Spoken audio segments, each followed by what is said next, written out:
I never imagined my own sister would humiliate me in front of 200 wedding guests. But when she took the microphone and called me unwanted by anyone, mocking me for being a single mother, the entire room erupted in laughter. My mother whispered, "She's a used product." My father covered his mouth, trying not to laugh. I stood there frozen, holding my baby's hand, wondering how my family, my blood, became my biggest source of pain. But what none of them knew was that someone else in that room had heard enough. And when the groom stood up and grabbed the mic, everything changed. Stay with us, this story will leave you shocked. Before we start, make sure to hit like and subscribe. And really, I'm curious, where are you watching from? Drop your country name in the comments. I love seeing how far our stories travel. I never planned on attending my sister Melanie's wedding. In fact, if you had asked me a year earlier whether I thought I'd even receive an invitation from her, I would have laughed.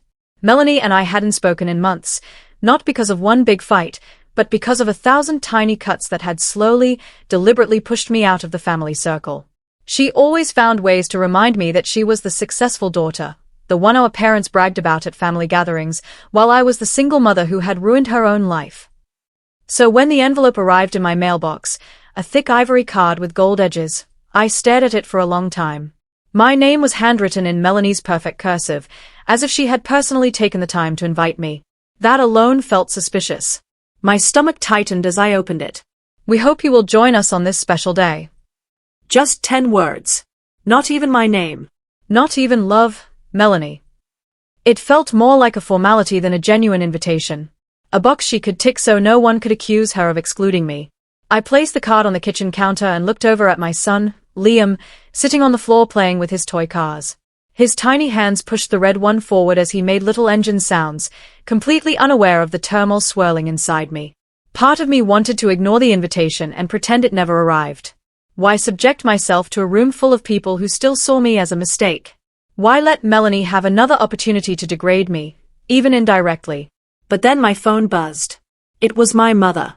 "You got the invitation, right?" "No, hello." "No, how are you?" Straight to the point. "Yes," I replied, typing slowly. "Good. Don't make things awkward. Just show up, okay?" Show up. Like I was some embarrassing relative they needed to keep hidden until the last moment. Like my presence was tolerated, not welcomed. Still, a small part of me, maybe the part that still believed families were supposed to love one another, hoped that maybe Melanie had changed. That maybe motherhood had softened me enough to forgive, or at least withstand, their coldness. That maybe my parents would treat me differently now that I had a child of my own.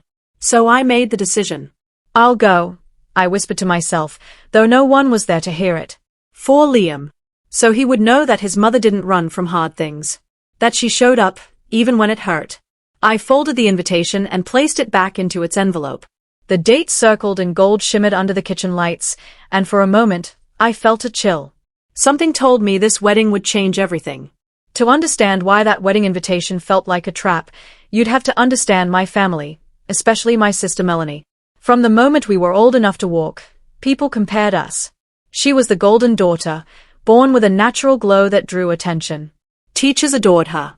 Relatives praised her. My parents, they worshipped her. And me? I was the shadow standing next to her spotlight. Growing up, Melanie didn't need to try. She didn't need to impress anyone. She simply existed, and everyone applauded.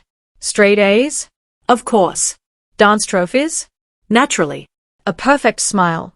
Perfect grades. Perfect personality? That was the story everyone told about her. Meanwhile, I was the girl who tried, and somehow never did enough. If Melanie got a 95, I could get a 97, and my parents would still say, "Why can't you be more like your sister?" The words dug into me, one sting at a time. I learned early that love in my house wasn't given freely. It had to be earned. And apparently, I never did enough to earn the same love Melanie received by default. Melanie wasn't blind to the favoritism. If anything, she embraced it. She lived for the approval, fed by it like air. She didn't just enjoy being the favorite, she needed it. And whenever anyone gave me even the slightest praise, she'd swoop in to take it away. Like the time I won an art contest in 6th grade. I came home beaming, my certificate clutched in my hand. Before I could show my parents, Melanie rushed forward and said, "Guess what? I got selected as class president." It wasn't even true, she had only been nominated. But the distraction worked. My certificate remained unnoticed on the kitchen counter until the day it got tossed out with junk mail. These little things, hundreds of them, formed the distance between us. But the real fracture happened when I turned 17. I started dating a boy Melanie had a crush on. I didn't know at first. He had never shown interest in her, never even mentioned her name. But when Melanie found out, she stormed into my room and screamed, "You stole something that was supposed to be mine." From that day on, everything changed. She made it her mission to make me feel small. To remind me, every chance she got, that she was chosen and I was not. And when I became a single mother a few years later, Melanie didn't just resent me. She despised me. Because in her mind, I had confirmed everything she already believed about me. That I was the family disappointment, the failure, the unwanted one. So when her wedding invitation arrived, it wasn't an olive branch. It was a stage. And I didn't realize I was walking straight into her spotlight again, this time as her target. People love to judge single mothers, but nobody judges them harder than their own families. At least, that's how it was for me.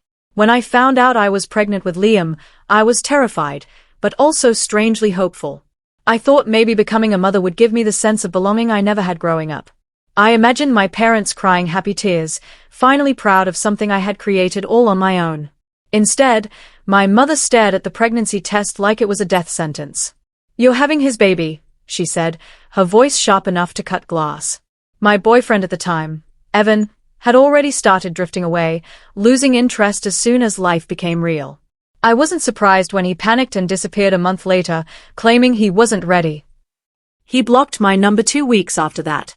I had cried in the shower for days, trying to hide it from everyone. But when I told my parents the truth, that I would be raising Liam alone, Mom didn't offer comfort.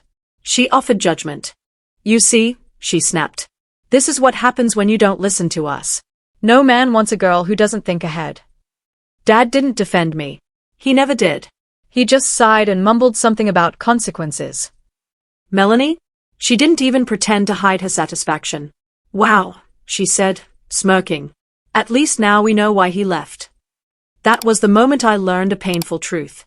My family wasn't disappointed that Evan abandoned me. They were embarrassed that I was the one who got abandoned. Suddenly, everything I did became ammunition for them. When I struggled financially in those early months, Mom said, "You should have thought about that before getting pregnant." When I moved into a small apartment because I couldn't afford anything bigger, Melanie laughed and said I was starting my life at the bottom. And when Liam was finally born, tiny, beautiful, perfect, my parents didn't show up at the hospital until the next day. Not because they were busy, but because, as Mom put it, we didn't want people assuming we're happy about this. Those words stayed with me. Over time, my family stopped treating me like a daughter or a sister. I became a cautionary tale, a warning sign they used to boost Melanie's image. She's responsible. She's focused. She didn't ruin her life like her sister. I was living proof of everything they feared, everything they hated, and everything they believed Melanie wasn't. So when I walked into her wedding, with my son holding my hand, I already knew what I was in their story. Not a guest. Not family. Just the unwanted one. The wedding venue looked like something out of a magazine. White roses trailing down the staircase, golden lanterns lining the walkway, soft music floating through the air. It was beautiful. Painfully beautiful. The kind of beauty you appreciate but know you don't belong in. Liam held my hand as we stepped inside, his little suit slightly wrinkled from the car seat. He looked around with wide eyes, unaware of the tension threading through the crowd. I wished I could borrow his innocence for just one moment. The moment I entered, conversations dipped. Heads turned. Eyes narrowed. There it was, the trademark family welcome. I forced a polite smile and walked forward, pretending not to hear the whispers. "Isn't that her? The single mom? Melanie's sister, the one with the baby? Did she really bring the child here?" I wanted to turn around and leave right then, but Liam squeezed my hand and said, "Mommy, look. Pretty lights." His excitement steadied me. We approached the reception area where guests were gathering before the ceremony. I spotted my mother immediately, standing tall, dressed in her favorite navy gown, pearls shining against her throat. She saw me, hesitated, then pasted on a tight smile that didn't reach her eyes. "You made it," she said, her tone polite enough to hide the disappointment beneath. Her eyes flicked down to Liam. You brought him. I blinked. He's my son. I just thought maybe you'd find arrangements, she murmured. This is a formal event. Dad appeared beside her, adjusting his tie. Let's just not make a scene, he whispered, as if my mere presence was already a disturbance. Melanie's bridesmaids, her lifelong entourage, were clustered near the bar. As I walked past them, one leaned to another and whispered loudly, I didn't know the bridal charity program allowed guests. Another giggled. At least she dressed up. Last time I saw her, she looked like she just rolled out of bed. I kept walking. Then came the moment I dreaded most. Melanie herself swept into the room, glowing, radiant, perfect in her white gown. The room seemed to tilt toward her. She saw me and stopped. For a brief second, something flickered across her face. Surprise? Disgust? Triumph? I couldn't tell. Oh, she said, her smile tightening. You actually came. Her voice carried just enough for nearby guests to hear. A few smirked. I swallowed. Of course. I came to celebrate with you. She glanced at Liam and raised her eyebrows. Well, try not to let him cause trouble today. It's an important day. For grown-ups. The humiliation was subtle but sharp. I held Liam closer and whispered, let's find our seats. And as I walked away, I felt it, the sinking realization that whatever awaited me during this wedding. Melanie was only warming up. The ceremony went as expected, long, elegant, choreographed to perfection. Melanie glided through every moment like she had rehearsed her entire life for this single performance. And maybe she had. My parents sat in the front row, glowing with pride, looking like royalty being photographed for a magazine cover. I sat near the back with Liam, grateful to be far from their whispers. He played quietly with a napkin, folding it into little shapes. His innocence kept me grounded. Without him, I might have already left. After the vows, after the kiss, after the endless rounds of photos, we finally moved into the banquet hall for the reception. The chandeliers sparkled. The guests laughed. The wine flowed. I didn't drink. I needed to stay sharp. Then the DJ's voice boomed through the speakers. Ladies and gentlemen, please welcome our beautiful bride for her speech. Melanie stepped forward, holding the microphone like she owned the world. Cheers erupted around her. Phones lifted. Every eye followed her as she smiled sweetly, pretending to dab at a fake tear. Thank you all for being here, she began, voice dripping with practiced sincerity. This day means everything to me, and I'm so grateful to celebrate with the people I love the most. People clapped politely. Then her eyes found mine. The smile on her face widened, but something darker flickered behind it. And of course, she continued, I want to thank my family for being here too. My amazing parents, who supported me every step of the way. She paused. And my sister. A few heads turned in my direction. I took a deep breath. It means a lot, Melanie said, her voice sugary sweet, that she showed up today, considering she usually avoids family events. Light laughter rippled through the crowd. My cheeks warmed. But truly, she continued, I'm glad she made it. After all, not everyone gets a chance to attend a wedding when they're still hoping anyone, might propose to them someday. There it was. The first blow. A loud wave of laughter rolled across the hall. Even my mother had to bring her hand to her lips to hide her smile. My father shook his head with a grin. I sat frozen. Liam looked up at me, confused. Mummy, why are they laughing? I forced a smile. They are just being silly, I whispered, though my throat was tight. Melanie waited for the laughter to die down, basking in the attention, the validation. Her eyes sparkled with a triumph she didn't bother to hide. And who knows, she added lightly, maybe today's event will inspire certain people to get their lives together. More laughter. My pulse pounded in my ears. This wasn't a speech. It was a warning. Melanie wasn't just taking shots. She was aiming to destroy me. And the worst part, the night was far from over. Melanie paused after her first jab, letting the room settle into that buzzing mixture of amusement and judgment, an atmosphere she had spent her entire life cultivating. The guests were entertained, leaning forward in their seats, waiting for her next line like she was a stand-up comedian rather than a bride giving a heartfelt speech. She continued. But really, she said, fluttering her lashes dramatically, I'm happy my sister's here. I know life's been rough for her. She tilted her head with mock sympathy. A few people chuckled already, anticipating the punchline. I gripped the edge of my chair, my knuckles whitening. Liam leaned against me, still too young to understand cruelty wrapped in jokes. Melanie cleared her throat theatrically. I mean, being a single mom at her age. She sighed dramatically. It must be so exhausting. Laughter again, louder this time. My stomach tightened. I searched for my parents' faces, hoping, praying that maybe they'd step in, or at least look uncomfortable. But my mother was smiling widely, nodding along like she agreed with every word.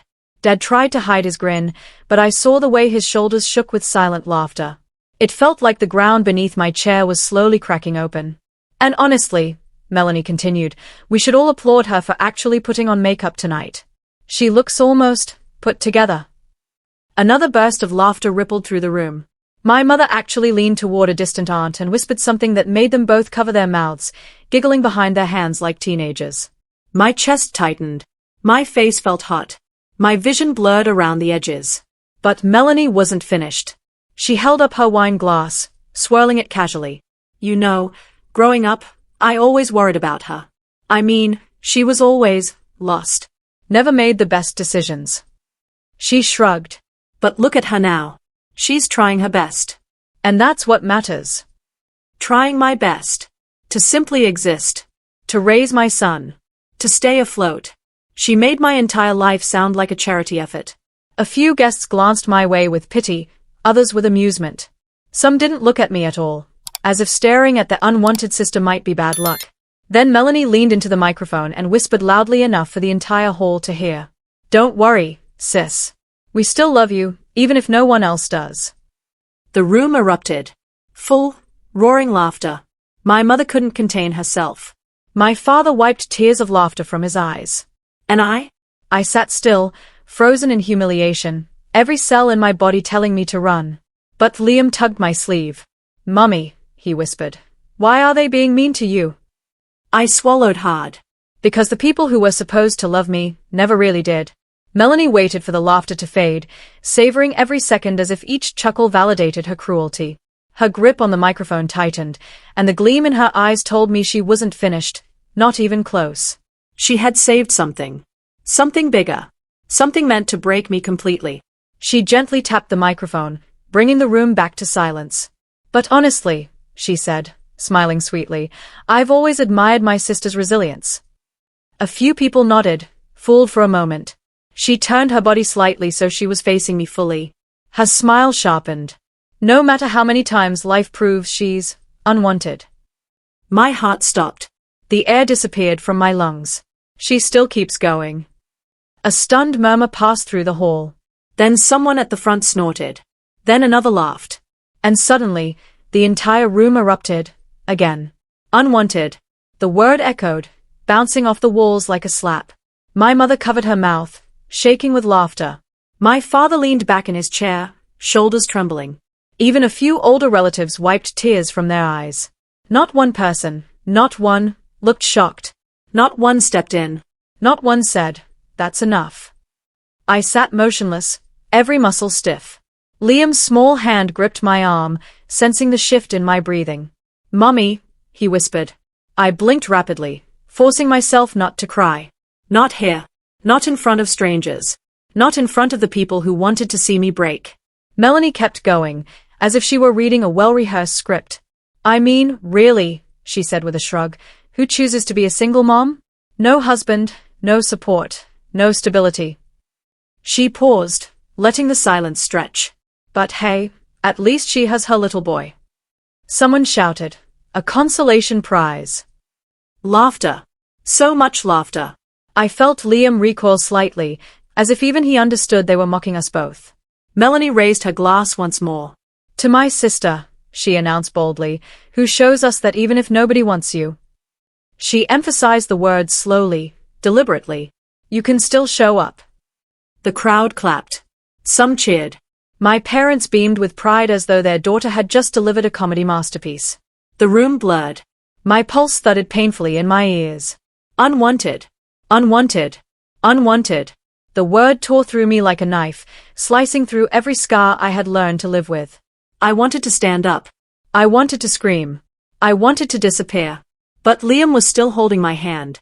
And for him, I held on. I sat there in my humiliation, my heart breaking quietly, unnoticed by everyone. Except one person.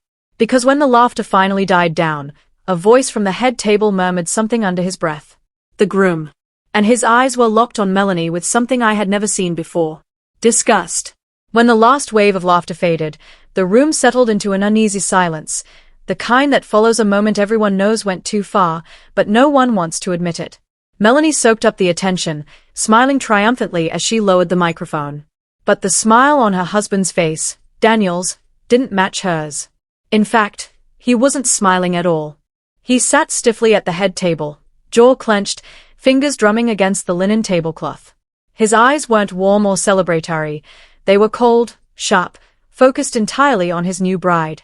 It was as if, for the first time, he was truly seeing her, and he didn't like what he saw. Melanie noticed and frowned. What? She mouthed silently. Daniel didn't respond.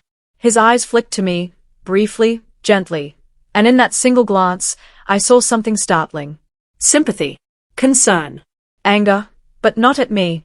At her. He leaned forward, whispering something to one of his groomsmen, who looked shocked before slowly nodding. The groomsman slid the spare microphone across the table toward him. Melanie's eyes widened. Daniel, what are you doing? She hissed. But he didn't answer. He stood. The room stilled instantly. Chairs creaked. Forks froze mid-air. Even the DJ blinked in confusion, lowering the volume of the background music. Daniel lifted the microphone. Before we continue, he said, his voice steady but carrying a force that cut through every whisper, I'd like to say something. Melanie's face flickered with alarm. Daniel, this isn't. He held up a hand. Please. I let you speak, he said softly. Now let me. Her jaw snapped shut. He took a slow breath, his eyes scanning the crowd. And when they finally landed on me again, I felt my stomach twist. This wasn't a groom adding a sweet anecdote to the reception. This was a man who had reached a breaking point. I've been quiet all night, Daniel said, but what I just witnessed wasn't funny. At all. Guests shifted uncomfortably. The air thickened. My mother stiffened in her chair. Dad's smile faltered. Melanie blinked rapidly, panicked. Daniel continued, voice growing firmer. I don't understand why anyone would laugh at the expense of someone who's done nothing wrong. Silence. You could feel the tension buzzing through the hall, uneasy, electric. And especially, he said, turning toward Melanie, I don't understand how a bride could humiliate her own sister on the most important day of her life. Gasps scattered across the tables. Melanie flushed red, from anger, embarrassment, or fear, I couldn't tell. But her perfect wedding? Her flawless script? It was slipping. And Daniel wasn't finished. Not even close. Daniel stood tall, shoulders squared, facing a sea of stunned faces. The microphone trembled slightly in his hand, not from fear, but from anger he was fighting to contain. The entire hall fell silent, the kind of silence that makes your bones feel cold. Melanie forced a tight smile. Honey, she whispered harshly, sit down. You're making it weird. But Daniel didn't even glance at her. He looked straight at me. I don't know all the details, he began, voice steady but charged, but I do know cruelty when I see it. And what just happened wasn't a joke. It was bullying. A ripple of shock moved through the crowd. My mother stiffened like she'd been slapped. Dad shifted uncomfortably, glancing around as if searching for someone to blame other than himself. Daniel's jaw tightened. You all sat here, he continued, sweeping his gaze across the room, laughing at a woman who has done nothing to deserve your ridicule. A woman who, unlike many people in this room, knows what it means to be strong. I felt my breath hitch. Melanie's face turned bright red. Daniel, stop. You're embarrassing yourself. No, he snapped, finally turning to face her. You embarrassed yourself. A few guests gasped. Others leaned in, unable to look away. Daniel took a breath, trying to steady the storm building in his chest. You mocked her for being a single mother, he said, voice shaking now, as if raising a child alone is something shameful. As if it makes her unwanted. He spat the word like it tasted bitter. Someone in the back cleared their throat loudly. The shame in the room was beginning to spread. Daniel pointed the microphone slightly at the guests. You all clapped. You all laughed. But do any of you know what she survived? Do any of you know how hard she works? Do any of you know the sacrifices she's made so her child never feels what she felt growing up? The crowd went still, guilt settling like dust in the air. Melanie faltered. Why are you taking her side? She's always been a better person than you, Daniel finished sharply. The room jolted as if someone had dropped a glass. Melanie's mouth fell open. Daniel kept going. I've watched you for months, Melanie, he said quietly but firmly. The snide comments. The superiority. The way you talk about your own sister behind her back. I ignored it because I thought it was sibling tension. But tonight, I saw the truth. He faced the crowd again. You know nothing about her. But you judged her anyway. His voice cracked slightly on the next line. And I won't let my wedding day become a stage for your cruelty. The hall erupted, but not with laughter. With silence. Heavy, suffocating silence. Melanie's perfect world was beginning to fracture. And Daniel wasn't done yet. Not even close. For a long, breathless moment, no one moved. Daniel's words hung in the air like smoke, thick, undeniable. The guests shifted uncomfortably, glancing at each other, unsure whether they were allowed to keep supporting the bride after what had just been revealed. Then, slowly, the tide began to turn.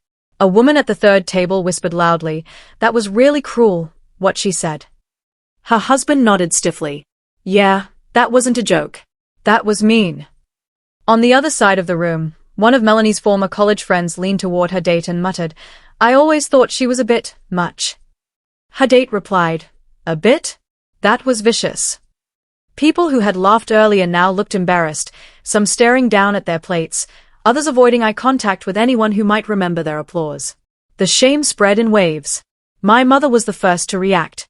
She stood abruptly, cheeks flushed, and snapped. "Daniel, this is completely inappropriate. This is her wedding." Daniel didn't blink. And that was her sister she humiliated. Mom's mouth opened, then shut. She had no comeback. Dad crossed his arms defensively. "We were just having a little fun. Why is everyone so sensitive?" A woman nearby turned and glared at him. "Humiliation isn't fun. Especially not on a wedding stage." Dad sank back down into his chair. Melanie, trembling with rage, tried to regain control. "You're all misunderstanding," she said, voice trembling. It was just a joke. A playful joke. But people were no longer buying it. The bridesmaids, her loyal entourage, looked horrified, their smiles frozen like cracked porcelain.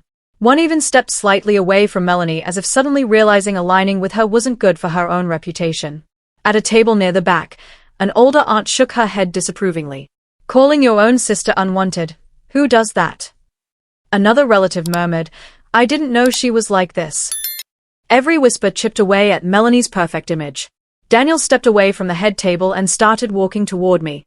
The guests parted like water, eyes following his every movement.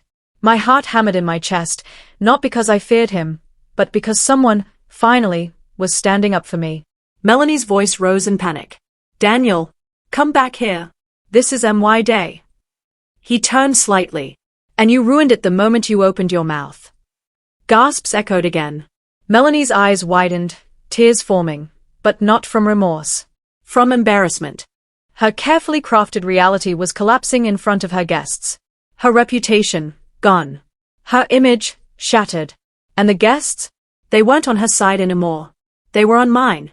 Melanie stood frozen at the head table, her perfectly curled hair trembling around her shoulders as she watched Daniel walk away from her. The air around her seemed to crackle like a fuse about to reach its end. For a moment, she looked stunned, hurt, even. But then something inside her snapped. Her face twisted. "Oh, so now I'm the villain," she shouted, her voice shrill enough to echo off the crystal chandeliers. "Everyone's acting like I just committed a crime." Guests turned, startled. No one expected a bride to scream at her own wedding. Melanie jabbed a finger toward me. "You," she snapped. "You're loving this, aren't you?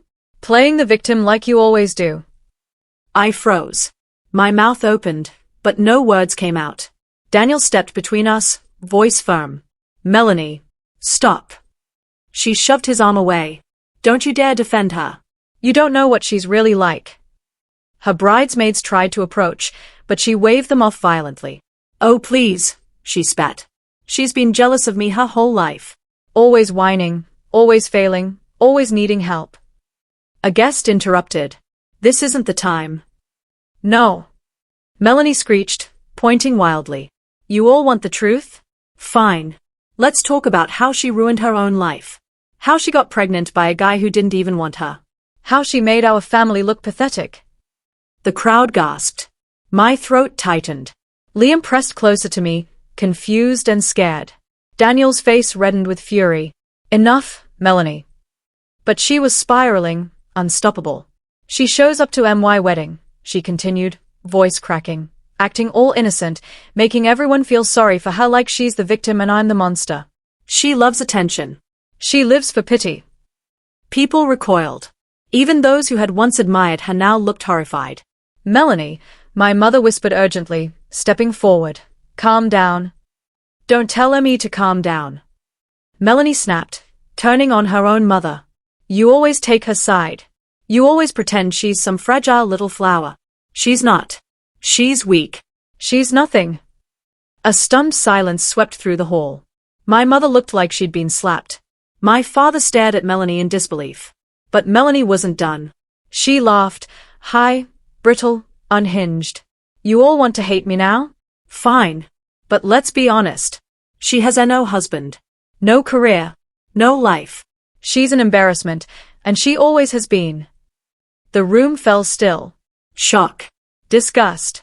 Pity. All directed at the bride.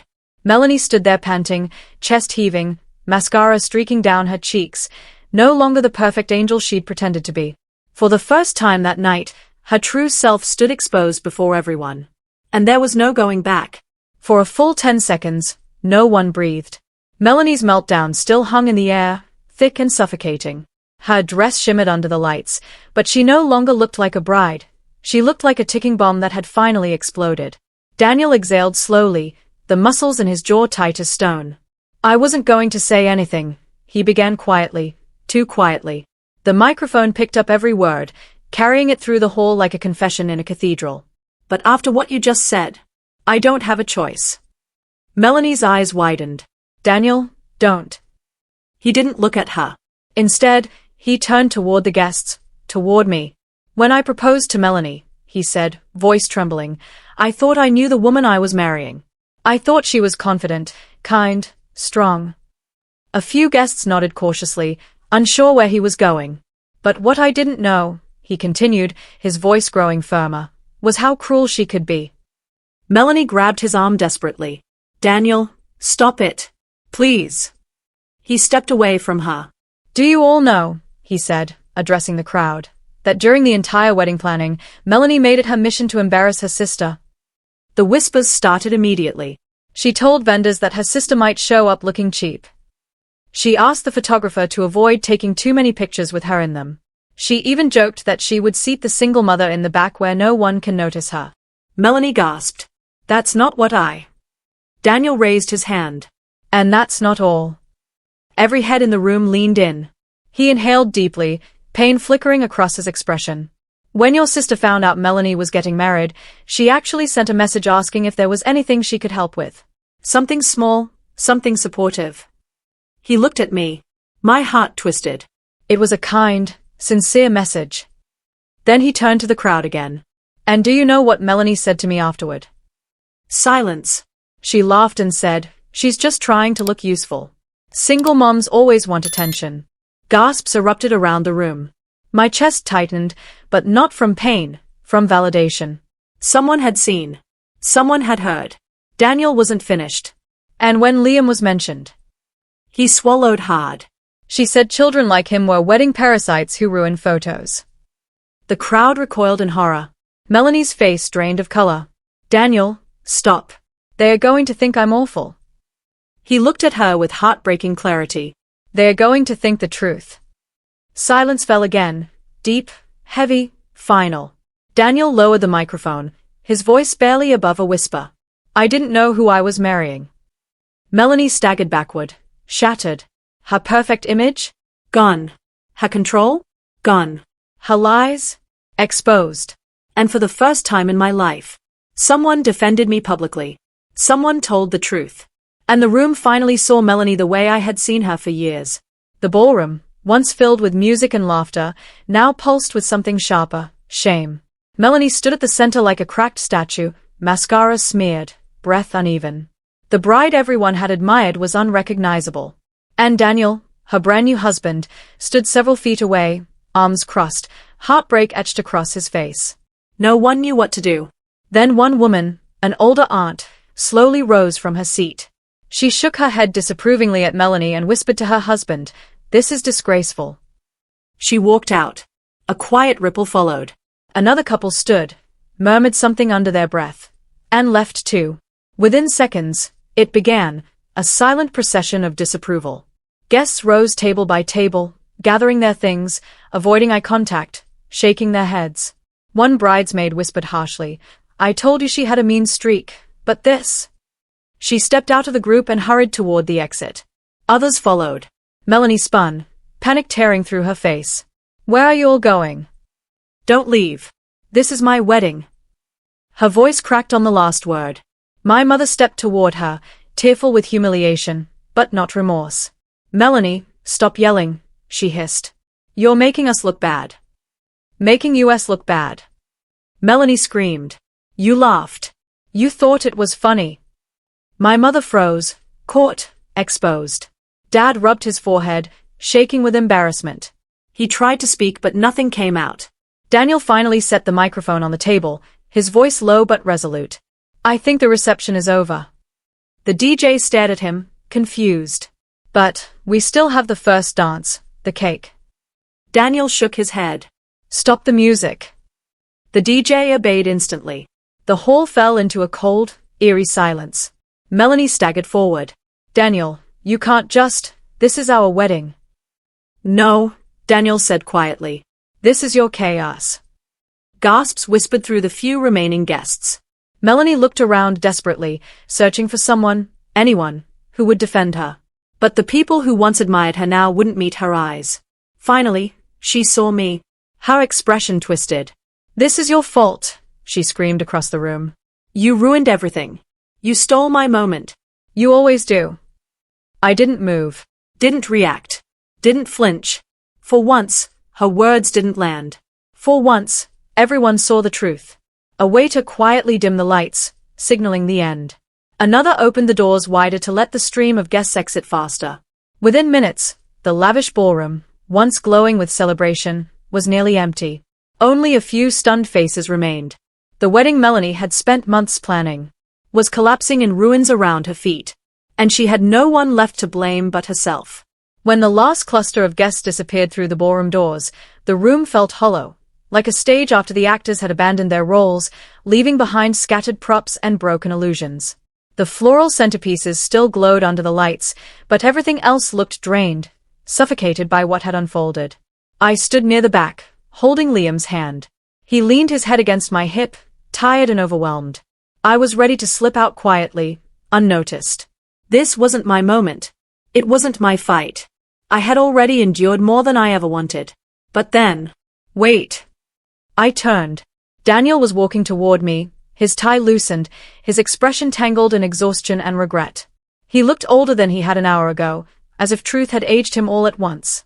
"Can we talk?" he asked gently. I hesitated. Part of me wanted to run, to avoid the spotlight entirely. But something in his eyes, raw, apologetic, made me nod. We stepped aside, near a table where abandoned champagne glasses still reflected the chandelier lights. Liam sat in an empty chair, swinging his feet quietly as Daniel knelt down to his level. "Hey, buddy," he whispered kindly. "You holding up okay?" Liam nodded shyly. Daniel offered him a small smile before standing. Then he turned to me. "I'm so sorry," he said, voice low. "For everything you went through tonight. For everything she said. For everything she's said before." I swallowed, trying to keep my voice steady. "It wasn't your fault." "But it feels like it is," he said. "I should have stopped her earlier. I saw signs, but I thought. I don't know. I thought marriage would fix her. Or soften her. Or, maybe I was just blind." His honesty startled me. He wasn't defending her. He wasn't sugarcoating anything. He was just real. I never wanted to be part of hurting you, he continued. I've seen the way she talks about you. The way your parents let her. And it's wrong. All of it. I lowered my eyes, emotions swelling unexpectedly. No one has ever defended me like that, I admitted quietly. Daniel looked pained. They should have. A long time ago. We stood there in a heavy silence, two people connected by a disaster neither had planned. Then Daniel spoke again, softer. For what it's worth. I think you're strong. Stronger than anyone in that room tonight. My throat tightened. I didn't feel strong. He shook his head. Strength isn't loud. Sometimes it's just choosing not to break, even when people push you to. A tear slipped down my cheek. Daniel didn't touch me. Didn't cross a line. He simply stood beside me, respectfully. Kindly. The kind of kindness I had never received from my own family. Please take care of yourself, he said finally. And Liam. He glanced at my son, then back at me, his expression gentle but resolute. You deserve a better family than the one you were given. And in that moment, I realized. I wasn't walking away from the wedding as the humiliated sister. I was walking away as the only person who finally had the truth on her side.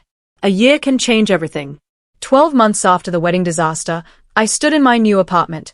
A place filled with sunlight, plants, and the soft sounds of Liam's laughter echoing down the hallway. It wasn't fancy. It wasn't large. But it was ours. And for the first time in my life, ours felt peaceful instead of painful. Life didn't magically get easier. I still worked long hours. I still balanced parenting alone. But something inside me had shifted that day at the wedding, like a curtain finally lifted from a stage I had been trapped on. I no longer tried to earn love that wasn't meant for me. I no longer bent myself into shapes that fit other people's expectations. I began protecting my peace. My parents tried reaching out a few weeks after the incident. The first time, my mother left a vague voicemail pretending nothing had happened. The second time, my father sent a text that simply read, "Let's move past that wedding drama. Family forgives." Family forgives. Words they had never practiced. I didn't respond. I had spent my entire life forgiving people who never apologized. I was done. Melanie, on the other hand, spiraled publicly. Word spread quickly about the wedding fiasco. Guests talked. Videos circulated online. Even relatives she once idolized avoided her calls. And Daniel? He filed for annulment 3 months later. Irreconcilable differences. That was the official reason. But the truth was written across every rumor, every whisper, every sigh. He couldn't marry a woman who had revealed her cruelty in front of everyone he loved. Melanie moved back into my parents' house shortly after. My mother defended her. My father avoided the topic entirely. They insisted she was going through a phase and that family should come together in tough times. But the irony wasn't lost on me. When I needed support, they disappeared. When she needed excuses, they flooded in. Still, I didn't hate them. I didn't need revenge. I didn't wish for karma. Life handled that on its own. As for me, I found work I loved, helping manage a small design studio downtown. I built a quiet, safe home for Liam. I grew. I healed. I learned how to breathe without fear of judgment. And slowly, I met people who became the family I had never received by blood. One crisp afternoon, while Liam and I walked by the lake, he tugged my hand. "Mommy, are you happy now?" he asked. I smiled, genuinely, deeply. "Yes," I said. "I am." He nodded, satisfied. "Good. Because you're the best mom." The wind brushed against us gently, like the universe confirming it. I looked out over the water, gray, calm, endless. No more secrets. No more humiliation. No more chasing love that hurt me. Just truth. Just peace. Just the life I chose for myself. And for the first time ever, that was enough. More than enough. That was everything.